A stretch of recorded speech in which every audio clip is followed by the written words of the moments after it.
대한민국 공군에게 KF-21 전투기는 단순한 차세대 전투기 그 이상이다. 이 전투기는 한국 항공우주 산업이 수십 년간 축적해온 기술력의 총합이자 앞으로 수십 년간 대한민국 국방 전략을 떠받칠 핵심 축이다. 하지만 이 거대한 프로젝트의 가장 깊은 곳에는 아직도 해결되지 않은 근본적인 질문이 하나 남아있다. 바로 엔진이다. 전투기의 성능을 결정짓는 요소는 많다. 레이더, 항전, 장비, 무장, 스텔스, 설계, 네트워크 전투 능력까지 어느 하나 중요하지 않은 것이 없다. 그러나 그 모든 것을 실제 하늘에서 작동하게 만드는 핵심은 결국 엔진이다. 엔진 없이는 스텔스도, 무장도, 네트워크도 존재할 수 없다. 그래서 전투기 엔진은 단순한 부품이 아니라 국가의 전략 자산으로 분류된다. 지금까지 KF-21은 미국산 F414 계열 엔진을 기반으로 개발이 진행되어 왔다. 이는 기술적 선택이면서 동시에 정치적 현실의 반영이었다. 한국은 이미 면허 생산을 통해 2만 파운드급 추력을 가진 전투기용 엔진을 조립하고 운용할 수 있는 능력을 확보했다. 하지만 조립과 운용, 그리고 완전한 독자 개발 사이에는 넘을 수 없는 장벽이 존재한다. 문제는 수출이다. KF-21이 진정한 글로벌 전투기로 자리잡기 위해서는 특정 국가의 외교 정책이나 수출 통제에 흔들리지 않아야 한다. 항공기 엔진은 언제나 가장 먼저 통제 대상이 된다. 중동, 동남아, 남미, 심지어 유럽 일부 국가들까지도 엔진 문제로 인해 수출 계약이 무산되거나 제한되는 사례는 이미 수없이 반복되어 왔다. 미국과 유럽 방산 기업들이 KF-21을 잠재적 경쟁자로 인식하기 시작했다는 점은 더 이상 숨길 수 없는 현실이다. K9 자주포와 FA-52 이미 세계 시장에서 기존 강자들의 영역을 침범했듯 KF-21 역시 동일한 길을 걸을 가능성이 높다. 그렇기 때문에 엔진 의존 구조를 유지한 채 수출 확대를 기대하는 것은 전략적으로 매우 위험한 선택이다. 바로 이 지점에서 국산 전투기 엔진 개발이라는 과제가 피할 수 없는 국가적 목표로 떠오른다. 이는 단순히 성능을 높이기 위한 도전이 아니다. 수출 자율성을 확보하고 장기적인 유지 보수와 개량 주기를 스스로 통제하며 유무인 복합체계까지 확장하기 위한 필수 조건이다. 한국이 항공기 엔진 개발에 본격적으로 뛰어든 역사는 길지 않다. 초음속 고등훈련기 TU-10조차도 미국산 F404 엔진에 의존해야 했던 시절이 불과 얼마 전이다. 그러나 그 시간 동안 한국은 엔진 정비, 면허 생산, 개량을 통해 보이지 않는 기술을 하나씩 축적해왔다. 이것은 겉으로 드러나지 않지만 실제 개발 단계에서 가장 중요한 자산이다. 지금 한국이 목표로 삼는 것은 단기간에 세계 최강의 엔진을 만드는 것이 아니다. 저바이패스 전투기 엔진의 핵심 기술을 단계적으로 확보하고 신뢰성과 내구성을 검증하며 점진적으로 추력을 확장하는 현실적인 로드맵이다. 이 과정은 느려 보일 수 있지만 실패를 허용하지 않는 군용 엔진 개발에서 가장 확실한 길이다. KF-21 국산 엔진 개발은 아직 완성된 결과물이 아니다. 그러나 분명한 것은 이 프로젝트가 단순한 기술 실험이 아니라는 점이다. 이는 대한민국이 전투기 강국으로 남을 것인지 아니면 특정 기술에 종속된 조립 국가로 머무를 것인지를 가르는 분기점이다. 그리고 그 선택의 무게는 앞으로 수십 년간 한국 공군의 작전 자유도를 결정하게 될 것이다. KF-21 국산 전투기 엔진 논의를 정확히 이해하려면 먼저 대한민국이 현재 어디까지 와 있는지를 냉정하게 짚어봐야 한다. 많은 대중매체는 한국이 이미 전투기 엔진 강국의 문턱에 도달한 것처럼 묘사하지만 실제 기술 축적 과정은 훨씬 더 복잡하고 단계적이다. 대한민국의 항공기 엔진 기술은 완성형 개발보다 운용과 정비에서 출발했다. F404와 F414 계열 엔진을 장기간 정비하고 면허 생산하며 얻은 경험은 단순한 조립 기술이 아니라 고온 환경에서의 소재 거동, 블레이드 마모 특성, 연소 안정성 관리라는 보이지 않는 데이터 축적이었다. 이러한 경험은 독자 엔진 개발의 전제 조건이다. 특히 군용 전투기 엔진은 민항기 엔진과 완전히 다른 영역이다. 여객기에 사용되는 고바이패스 엔진은 연료 효율과 내구성이 핵심이지만 전투기 엔진은 극단적인 고온과 고압, 급격한 출력 변화, 반복적인 애프터버너 운용을 견뎌야 한다. 이 때문에 전투기용 저바이패스 엔진은 항공기술의 끝판왕으로 불린다.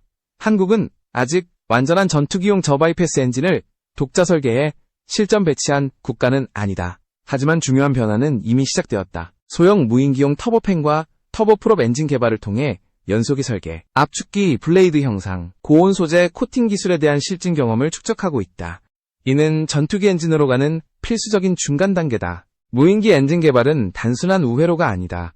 전투기 엔진 개발에서 가장 위험한 요소는 초기 실패 비용이다. 무인기용 엔진은 상대적으로 낮은 추력 범위에서 다양한 시험을 반복할 수 있어 기술 성숙도를 빠르게 끌어올릴 수 있다. 실제로 세계 주요 항공 강국들도 동일한 경로를 거쳐왔다. 또 하나 중요한 점은 생산 인프라다. 엔진 기술이 아무리 뛰어나도 이를 반복적으로 생산할 수 없다면 군용체계로서 의미가 없다. 대한민국은 이미 세계 상위권에 해당하는 항공기 엔진 생산 라인을 보유하고 있으며 이는 단기간에 구축할 수 있는 능력이 아니다. 수십 년간 축적된 공정관리, 품질 통제, 고정밀 가공 능력이 뒷받침되어야 가능한 영역이다. 이러한 기반 덕분에 한국은 현재 2만 파운드급 엔진을 조립 생산하고 시험 운용할 수 있는 국가다. 이는 단순 수치 이상의 의미를 갖는다. 추력 수치보다 중요한 것은 고온 상태에서의 안정성, 반복 운용에 따른 수명 관리, 그리고 실전 환경에서의 신뢰성이다.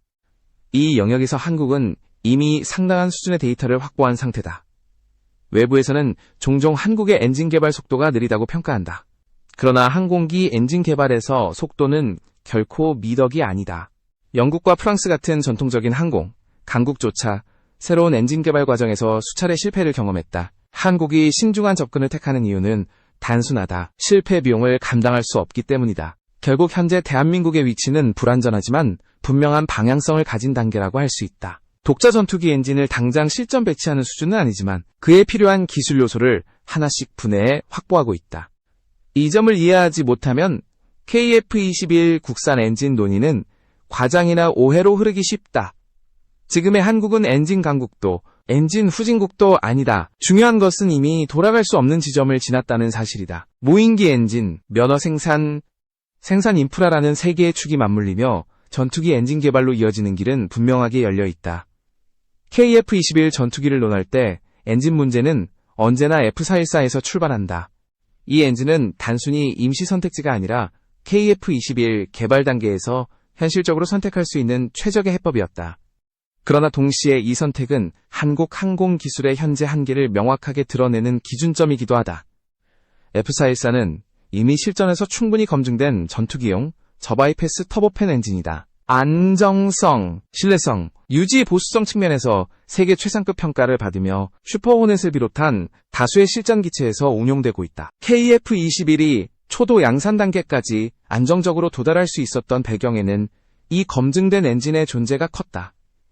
하지만 문제는 성능이 아니라 통제권이다. 엔진의 성능이 아무리 뛰어나더라도 설계 변경, 출력 증대, 수명 연장, 무장 통합에 따른 열 관리 개선 등 핵심 영역은 원재 작국의 승인 없이는 접근할 수 없다. 이는 평시에는 큰 문제가 되지 않을 수 있지만 수출이나 개량 단계에 들어서는 순간 치명적인 제약으로 작용한다. KF-21은 단일 기종으로 끝나는 전투기가 아니다. 블록 단위의 성능 개량을 통해 장기 운용을 전제로 설계된 플랫폼이다. 레이더와 항전 장비뿐만 아니라 엔진 역시 단계적 개량이 필수적이다. 그러나 외산 엔진에 의존하는 한 이러한 개량 속도는 필연적으로 외부 변수에 좌우될 수밖에 없다. 특히 쌍발 전투기 구조에서 엔진은 단순히 추력을 제공하는 장치가 아니다.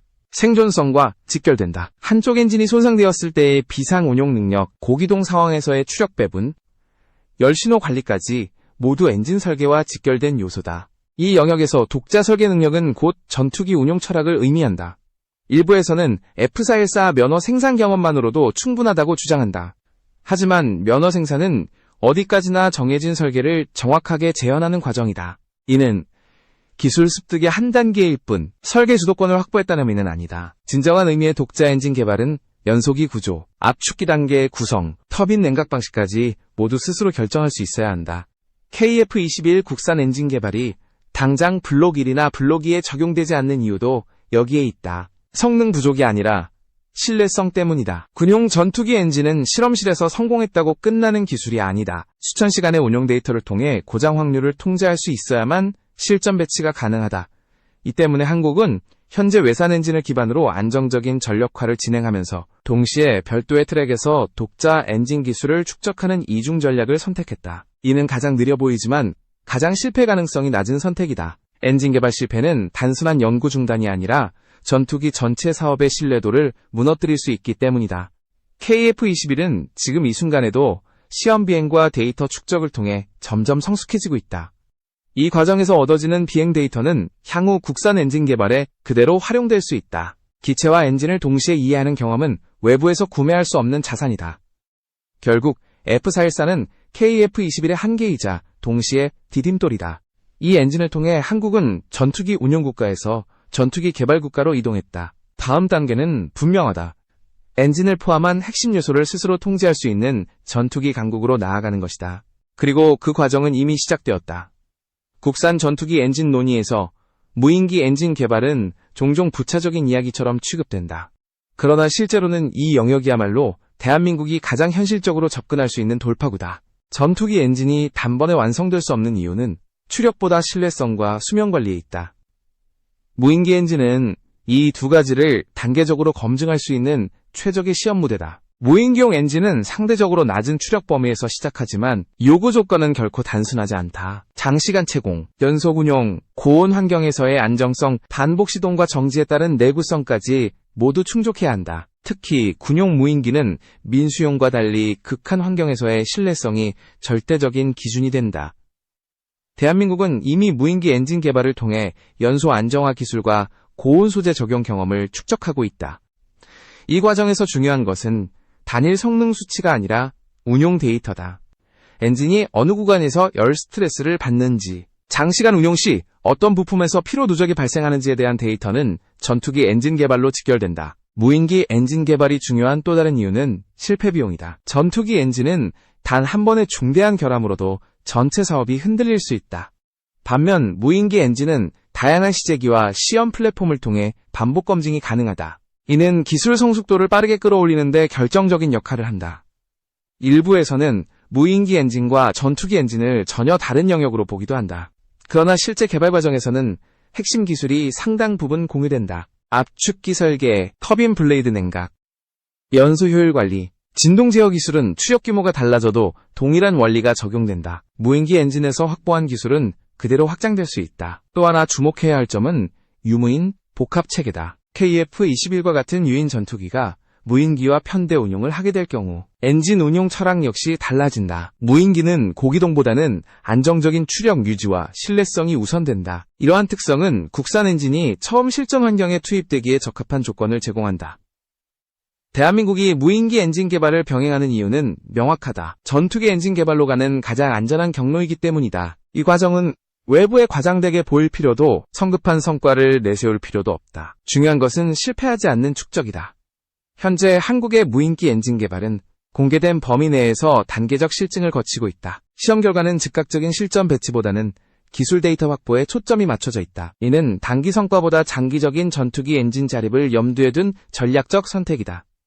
결국 무인기 엔진은 국산 전투기 엔진 개발의 전초기지다. 이 영역에서 축적된 경험은 언젠가 KF-21 이후에 차세대 전투기에 자연스럽게 흡수될 것이다. 겉으로 드러나지 않지만 지금 이 순간에도 한국의 엔진 기술은 가장 현실적인 방식으로 진화하고 있다. 극초음속 무기는 최근 몇 년간 가장 많은 오해와 과장이 뒤섞인 분야다. 특히 현무결과 관련된 논의에서는 실제 공개된 정보와 추정, 그리고 선전성 표현이 혼재되어 있다. KF-21과 국산 엔진 논의가 현실적인 기술 축적을 기반으로 진행되는 것과 달리 극초음속 무기는 언제나 냉정한 구분이 필요하다. 먼저 분명히 해야 할 점은 대한민국이 극초음속 무기 개발 경쟁에 참여하고 있다는 사실과 이미 완성된 실전 배치 체계를 보유하고 있다는 주장은 전혀 다른 이야기라는 점이다. 공개된 범위에서 확인되는 것은 연구 개발과 시험 단계에 대한 언급이며 구체적인 성능 수치나 실전 운용 개념은 제한적으로만 공개되고 있다. 현무 계열은 본래 탄도미사일과 순항미사일 기술을 단계적으로 축적해온 체계다. 이 과정에서 추진기관과 유도기술, 구조 설계에 대한 경험이 축적되었다. 극초음속 무기 개발 역시 이러한 기반 위에서 진행되고 있다. 하지만 이는 기존 체계를 단순히 확장하는 것이 아니라 전혀 다른 난이도의 기술 도전이다.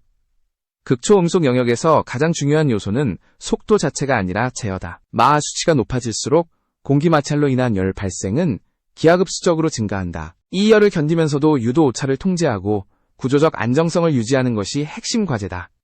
이 때문에 대부분의 국가들은 단기간에 완성형 무기를 내놓지 못하고 장기간의 시험과 실패를 반복한다. 국내에서 언급되는 램제트나 스크램제트 추진 개념 역시 동일한 맥락에서 이해해야 한다. 이는 특정 무기에 즉시 적용되는 기술이라기보다 장기적인 연구 방향을 나타내는 용어에 가깝다. 실제 무기 체계에 적용되기까지는 수많은 중간 단계와 검증 과정이 필요하다. 일부 주장처럼 극초음속 무기가 즉각적으로 항공모함이나 대형 함정을 무력화하는 만능 수단으로 등장했다는 평가는 현실과 거리가 있다. 극초음속 무기는 분명 기존 방공 체계에 큰 도전이 되지만 동시에 높은 비용과 복잡한 운용 조건을 동반한다. 어느 국가도 이를 단일 해법으로 사용하지 않는다. 대한민국의 접근 방식은 비교적 신중하다. 공개된 정보에서 드러나는 것은 단계적 시험과 기술 검증에 초점을 맞추고 있다는 점이다. 이는 전투기 엔진 개발과 유사한 철학이다. 성급한 실전화보다 실패하지 않는 기술 축적을 우선시하는 전략이다. 또 하나 주목할 점은 극초음속 무기 개발이 단독으로 이루어지지 않는다는 유도 체계, 소재 기술은 서로 분리될 수 없다. 이 중 어느 하나라도 성숙하지 않으면 전체 체계는 의미를 잃는다. 따라서 공개되지 않은 영역이 많다고 해서 곧바로 성과가 없다고 단정하는 것도 위험하다. 결국 현무 계열과 극초음속 무기에 대한 논의는 과장도 폄하도 경계해야 한다. 대한민국은 이 분야에서 확실히 움직이고 있지만 아직 완성형을 논할 단계는 아니다. 중요한 것은 방향성이다. 기존 기술을 기반으로 무리하지 않는 속도로 극초음속 영역에 접근하고 있다는 점은 분명하다. 이러한 접근은 KF-21과 국산 엔진 개발에서 보였던 선택과 닮아 있다. 빠른 성과보다 장기적인 통제력 확보를 우선시하는 전략이다. 그리고 이 전략은 단기간의 화제성보다 훨씬 더 큰 의미를 가진다. KF-21 전투기와 국산 엔진 논의의 종착지는 단순히 하나의 기종이나 하나의 기술이 아니다. 그 핵심에는 유무인 복합체계라는 새로운 전쟁 방식이 자리 잡고 있다. 이것은 전투기의 성능 경쟁을 넘어 전장을 바라보는 시각 자체를 바꾸는 변화다. 유인 전투기는 여전히 공중전의 중심이다. 그러나 전장의 범위가 넓어지고 위협이 다층화될수록 단일 기체에 모든 임무를 맡기는 방식은 한계를 드러낸다. 무인기는 이 공백을 메우는 존재다. 정찰, 전자전, 미끼, 추가 타격 임무를 분산 수행함으로써 유인 전투기의 생존성과 작전 효율을 동시에 끌어올린다.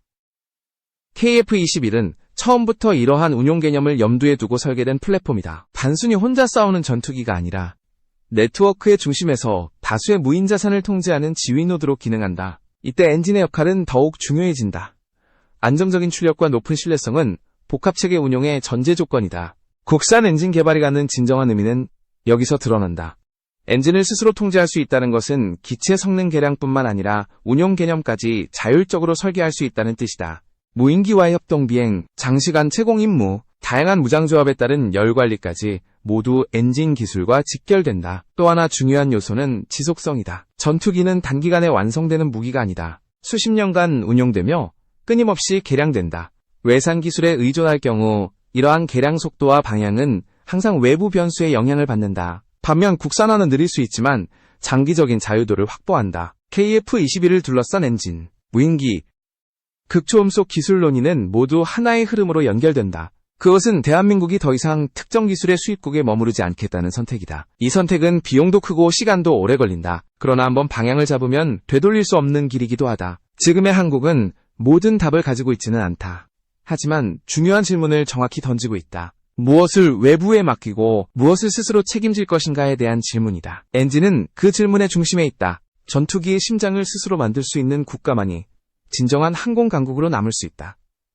KF-21은 그 출발점이다. 완성형이 아니라 과정이며 결과물이 아니라 방향성이다. 이 전투기를 통해 한국은 전투기 개발국에서 전투기 체계를 설계하는 국가로 이동하고 있다. 그리고 그 변화는 이미 되돌릴 수 없는 단계에 접어들었다. 앞으로 공개될 성과는 조용할 것이다. 화려한 선언보다 시험 데이터와 운용 경험이 먼저 쌓일 것이다. 그러나 그 조용한 축적이야말로 가장 강력한 증거다. 대한민국이 항공전력의 주도권을 스스로 쥐기 시작했다는